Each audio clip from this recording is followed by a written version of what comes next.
In an ever-evolving digital landscape, for your business to thrive, you must adapt or die. Welcome to Marketing in the Age of AI, the podcast helping you harness the power of AI and marketing tools to revitalize and grow your business. And now here's your host, marketing expert and author of Authentic Marketing in the Age of AI, Emanuel Rose.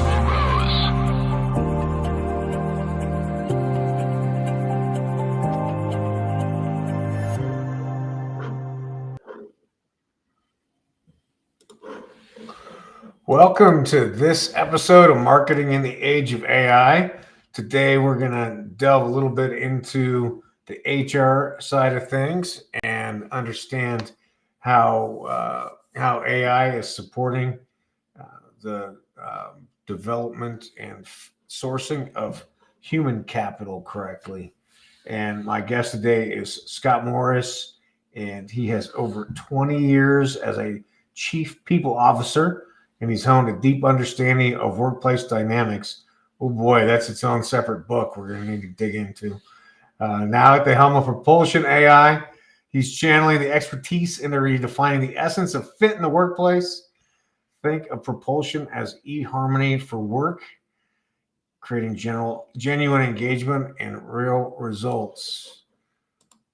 Welcome to the show, Scott. And boy, the soap opera that you could write if so funded would be impressive.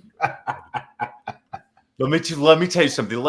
This is part why I love the profession. I've been in people ops for 25 years, and like you said in your intro, I've got 20 of those in a C-level role. I started out, I was a police officer for the city of Los Angeles. Oh wow! And you know what? One of the lessons that I took out of that I think is applied across my entire career is that you could have four people standing on four separate corners of the exact same intersection at the exact same time, watching the exact same accident, and they're going to have four different perspectives about what happened and why it happened. Right. That's so similar to how organizations, how the dynamic works in an organization. Perception matters a lot. Yeah, for sure. Yeah, you're which piece of the elephant you have in your hand at the time, right? Determines a lot about what you do. Yeah, for sure. Well, it's good. I really appreciate you spending some time with me today to talk about propulsion and about AI and about humans and how to get the best humans into an organization. Well, I appreciate the invite. As you know, I'm a big fan of yours, and as a founder, and I'll tell you what, like when you work for a company, you get this luxury of like, oh, our marketing team, they're horrible. And then you get out and you start doing it on your own. Like, oh my God, marketing's hard, and it's like all of the little tips and tricks and things that, that you've got to learn to be really successful. So I appreciate you having me on, man. Yeah, you bet. I think that's the interesting thing about marketing too, is that it just seems to get more and more complicated every day. So but I'm interested to know because, I'm one of those guys that if we have a role on our team, I'm going to go and pull a job description. Maybe I give it a look. Maybe I update it. Maybe I just send it to my assistant and say, let's get some people fill in this pipeline and get somebody hired by the end of the week.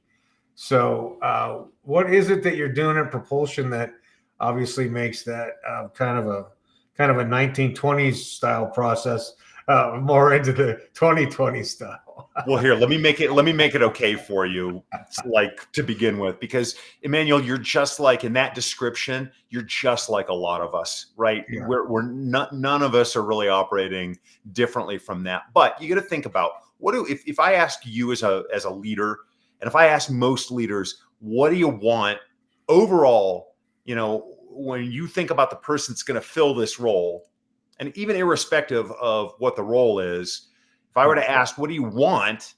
Most leaders would tell me, I want somebody that's going to take initiative.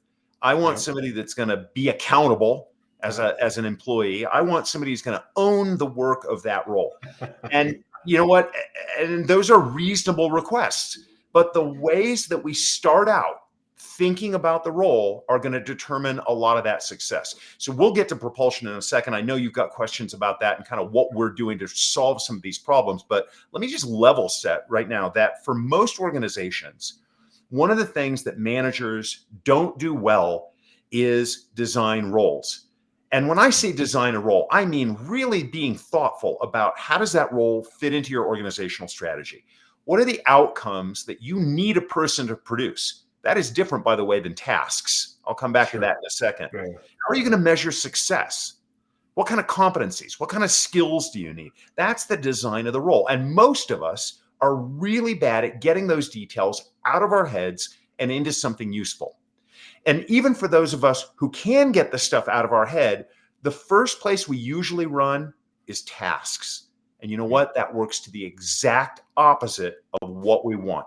Initiative, accountability, ownership. When I start to detail out, I want you to do this task, and you got to get this fire off my desk. How excited is that person? But by contrast, if I say my thought process is, look, I'm hiring you because I need somebody to generate outcomes for this business, and those things are meaningful to this organization. And here is the subset of things that I want you, the outcomes that I want you to be accountable for as an owner. That's a completely different context. You know what? Salary is an investment. Those outcomes are the return on the investment.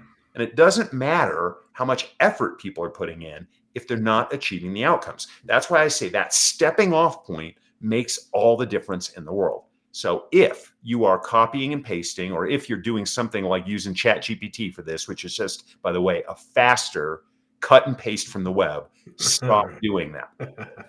Yeah, that's just like an accumulation of a lot of bad practices all into one document, right? Regrettably. And you know what? And one of the things we do is we think that the job description is the same as what we put out on the web. When you think about it, and I think this should resonate with the audience of marketers, right? The job description is the substance. What we post to the web is marketing copy designed to scare off the wrong people and attract in top talent. Yeah, And they're different. for sure. Yeah. Well, that's cool. So what was kind of the secret sauce that you baked in to the algorithm inside of the software? Well, you know what? It's the words that I'm using, they're easy words to use, but in practice, it's hard. And in part, because it takes a long time. Our customers are telling us that their recruiters, if they were to truly help a manager design a role the right way, pull all of the details out of them, document those details, come back, vet it, go away, write a posting, get it out on the web. They're telling us 4 to 6 hours of effort. Here, let me cut right to the bottom line. We built a platform that has a digital human. She is an intelligent bot, and she executes that process not in 4 to 6 hours, but in as little as 15 minutes. Now, the principal value that she creates, and so that I can refer to her by her proper name, her name is Athena. Okay. And the principal value that she delivers is that she helps the user get clarity.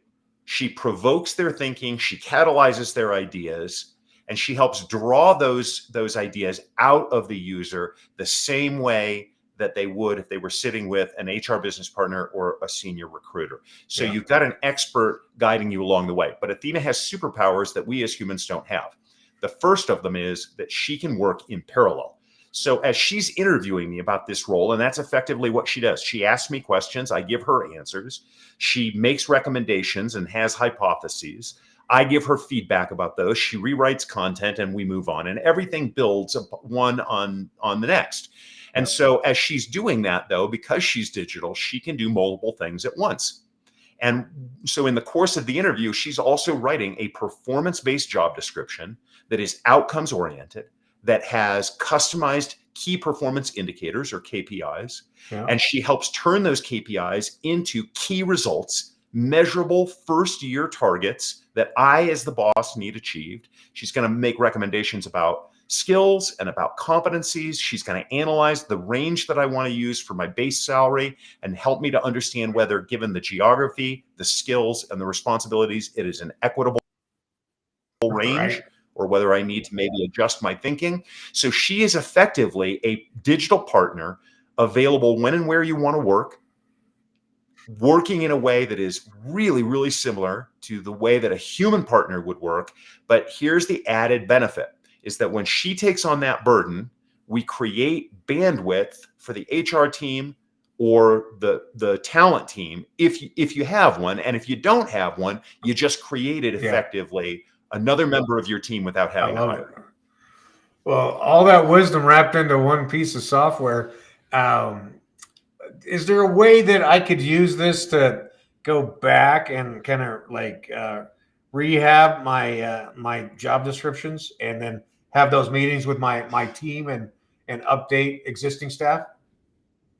That's a roadmap item for us, and it's really, really near term. And here's how we envision that playing out: is that you may have a legacy job description. In fact, at some point, you probably wrote something, and let's put aside judgments about whether it's good, bad, effective, or whatever. You had some document, and now that position goes vacant, and that was the last time that you thought about, I need a document, right? So the functionality that we will push in the near term is we'll let you upload that document. She will parse it out and do a couple of things for you. One is she'll just rewrite it. She'll give you a better version of what you have. We don't think that's sufficient, but we recognize that we don't get to make those calls. You're the business owner. You are, the manager in that spot. You get to make that call. And so she'll just rewrite it. What we think is more effective, though, is she will learn from that document what it is that you're trying to achieve and utilize that learning as she helps you craft. Again, this is not ChatGPT. You have to lead ChatGPT. It does not scale to enterprise. You have to know how to ask it for things. This platform leads you. And that's what the real value is. Whether you have to be cautious saying this, because there are a lot of legal reasons that you want to have a job description in place. But I will tell you, and I'm being a little cheeky with this, forget the job description. Who cares? Right. What's really important is, do you as a manager truly understand that role and how it connects to to driving your organization forward? If you have that, I say, who cares about the piece of paper? It's a nice to have. Yeah. But the understanding and the recognition of how that role is integral to your organization, that's a real value. And that's one of the principal things that we deliver at Propulsion AI. Yeah, that's awesome. That's amazing. Well, how long did it take you to develop it into beta? Longer than it should, because I'm a first-time founder and I'm a non-technical guy. And I think I think you and I talked about this before. When I was in a chief people officer role, for 20 years, I was a buyer of HR software. Yeah. And none of it seemed to really solve the root cause problem. I'm going to give an example. You always get in trouble when you give examples that are specific, but Workday sells so much in a year. And yet, and I'm sure they are the supporters of Workday are hiding out someplace, but I've never met anybody who likes Workday. Right. And here they are, they're this behemoth company, right? Just like Salesforce. Same thing with Salesforce. Right, because they're enabling workflow. Yeah. They're not solving root cause problems. We put together over 100 chief people officers, heads of talent, recruiters, HR business partners. Nice. We learned the frameworks. We learned where all the rocks were, the things that cause humans problem. And we built the frameworks around those ideas. And then we injected that with artificial intelligence so that it was at the core and not slapped on the outside. Wow, that's genius. Genius to go to the market, learn something, and then build a product for it. Hey, you think? Even from a first-time founder. Yeah, that's good stuff. I got a part of it right. But plus then you have your initial 100-person prospect list. There you go. You have a product, right? For sure. I used to think I knew a lot about everything, and the process of being a founder, especially in the artificial intelligence space, has convinced me that I know almost nothing about close to everything.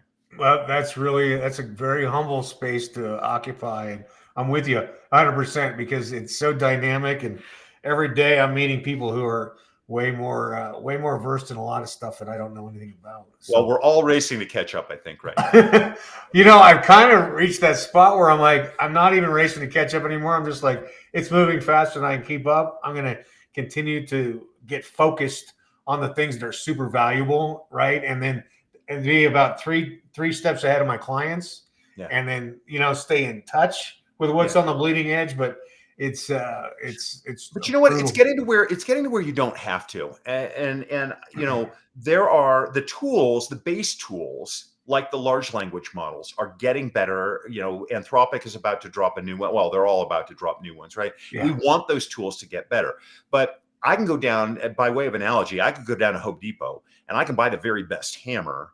Yeah. That is not going to build me a house just because Right. I have a great tool, right? And I think that's the same thing here. What you want is you need the craftsman's skill, and we've built that into Propulsion AI the same way that a contractor has that built in, right? In the Absolutely. physical sense. That's cool. And then did you leverage an existing LLM, or did you commission one yourself, or how did you build that We're solution? not quite to the point where we are standing up our own. That's massively expensive. So we Sure. are utilizing. We actually use multiple models, and we have failovers. So Yeah. that way, if something happens with one of them, we don't go down. We Yep. just flip models and we go, and then we fine tune parameters on top of that. And this is functionality that's getting better in some of the generic LLMs, is that their ability to allow for fine tuning and to create projects and those kinds of things is getting better. Yeah. So we build on top of that. But what that gives us is the ability to take the knowledge set that comes with having advanced HR, people ops, recruiting professionals, but to build it into the product and to get really, really super consistent, super impactful work product out of it. Yeah. And then what about with security and data protection, as far as if I'm putting all my open roles into Propulsion, what happens to it, and how do I keep that safe? Yeah, that's a great question. And there are very low concerns around this product with information security just because of the type of information. A lot of people don't realize it. If you have Workday, all of your jobs are out there. Every detail you put into a job is out there. If you have Greenhouse, same kind of thing. If you have Namely, Right. same kind of thing, right? And not only that, publicly available. So the information is not confidential. It's largely what you're putting out on the web. What we're helping you to do is really think through the impact between what you envision as driving the organization forward and how you would turn that into a role. Now, here's where we will have a problem that we're going to need to solve, because as a company, Propulsion AI is not just about this process of role design. We have a vision that is much broader than that if you don't have a good role design, it's really hard to have anything else good. And by the way, whether you use our product or whether you're doing it by hand, the same thing is true. You've got to understand the design of the role. But then once you do, you open up a bunch of doors to faster sourcing, faster screening, better interviewers, ultimately better selection, better talent management, better learning and development, better performance management, all because you have an objective standard that you're measuring to. The next piece that we'll tackle as we grow as a company is that selection piece. It's taking that objective standard and being able to very quickly transition it. Because here's the reality. When I post a role, especially if I have a really compelling marketing statement about that role, the likelihood of me having 1,200 candidates in a couple of days is really, really high. A human recruiter can't digest 1,200 candidates. But what's worse, there are diamonds in the rough. Right. There are people that should be heard that aren't. And so as we grow and evolve, the next stage that we are going to, and we have a very novel way of applying this artificial intelligence to this problem. But the next thing we will tackle is how can we screen 1,200 candidates in a meaningful way with low levels of bias in days. I love it.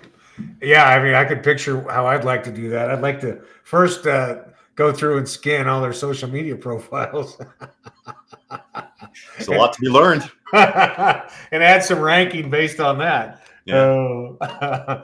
Well, that's cool. So you'll be able to take, which is the perfect application for AI, to take giant pieces of data and then compile it down into a 100% manageable right. list. Right. 100% right. Yeah. But again, you have to start like the spec that comes out of it is not as important as the clarity that the manager has, because if I as a recruiter, if I put top tier talent in front of you and you've truly thought through the fit to strategy, the outcomes, the measures, the competencies, you're going to talk to those top tier individuals differently, regardless of how you've documented it, and you become a talent magnet. And that's what we're trying to create, is managers who attract talent by virtue of their connection to meaningful work.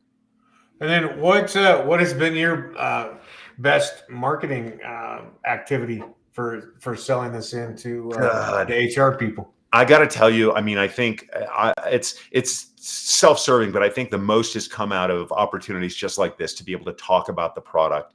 Yeah. We're still learning and we're experimenting, and you know better than I do that you don't just go to market with one thing. You go to market with a hypothesis about how you're going to drive traffic, and then you tune and adjust those messages. You A/B test, and we're still doing that. We launched commercially available product in November of last year. I know what you're going to say.